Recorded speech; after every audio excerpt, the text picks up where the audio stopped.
દોસ્તો, birthday celebration આપણો ક્યારનો ચાલે છે પ્રોગ્રામ. દર મહિને આપણે એક વખત રાખીએ છીએ અને એ રીતે આપણે બધાનો બર્થડે સેલિબ્રેશન થાય છે. કોઈ રહી જતું નથી. મનસુખભાઈ પાસે આપણા ગ્રુપના બધા જ નામ, સરનામા, ટેલિફોન નંબર, વોટ્સઅપ નંબર બધા છે.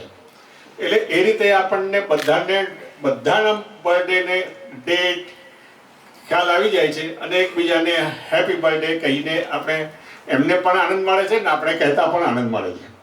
હું મનસુખભાઈ વતી, વિક્રમભાઈ વતી, આપણા ગ્રુપ વતી આપ સૌનો આભારી છું કે આપ કોઈનું જેનું બર્થડે હોય એવું નથી કે ફક્ત એ લોકો અહીંયા આવે છે, પણ આપ બધા સાથ સહકાર આપો છો એના બદલ આપનો આભાર માનું છું. તો તેથી આપણે આપ જે સેલિબ્રેશન કરીએ છીએ એ આપણા આંગણે કરીએ છીએ એવું લાગે છે. એવું નથી કે આપણે કોઈના ઘરે ગયા છીએ, આપણે તો આપણા આંગણે જ છીએ. આપણે બધા ભાઈ બહેનો અહીંયા જ બેઠા છીએ. એટલે આપણે જે સેલિબ્રેશન કરીએ છીએ બહુ સરસ છે, બહુ સરસ છે, બહુ સરસ છે. આપણા વતી, ગ્રુપ વતી બધાનો આભાર. કંઈક બોલો ને બીજું.